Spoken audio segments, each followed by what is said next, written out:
بسم الله الرحمن الرحيم تبارك الذي بيده الملك وهو على كل شيء قدير الذي خلق الموت والحياة ليبلوكم أيكم أحسن عملا وهو العزيز الغفور الذي خلق 7 سماوات طباقا ما ترى في خلق الرحمن من تفاوت فارجع البصر هل ترى من فطور ثم ارجع البصر كرتين ينقلب إليك البصر خاسئا وهو حسير ولقد زينا السماء الدنيا بمصابيح وجعلناها رجوما للشياطين وأعتدنا لهم عذاب السعير وللذين كفروا بربهم عذاب جهنم وبئس المصير إذا ألقوا فيها سمعوا لها شهيقا وهي تفور تكاد تميز من الغيظ كلما ألقي فيها فوج سألهم خزنتها ألم يأتكم نذير قالوا بلى قد جاءنا نذير فكذبنا وقلنا ما نزل الله من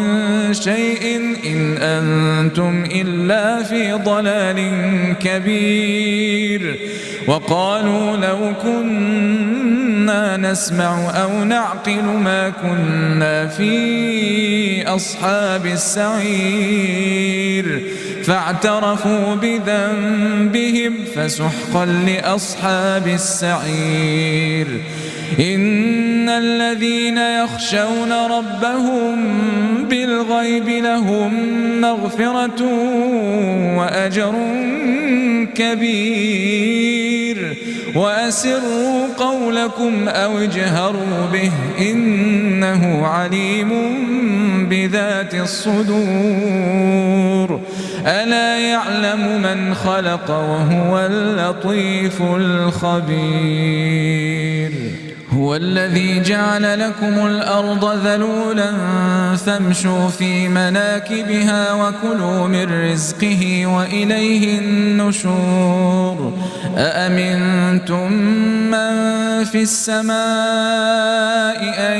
يخسف بكم الأرض فإذا هي تمور أم أمنتم من في السماء أن يرسل عليكم حاصبا فستعلمون كيف نذير ولقد كذب الذين من قبلهم فكيف كان نكير أولم يروا إلى الطير فوقهم صافات ويقبضن ما يمسكهن إلا الرحمن إنه بكل شيء بصير أمن هذا الذي هو جند لكم ينصركم من دون الرحمن إن الكافرون إلا في غرور أمن هذا الذي يرزقكم إن أمسك رزقه بل لجوا في عتو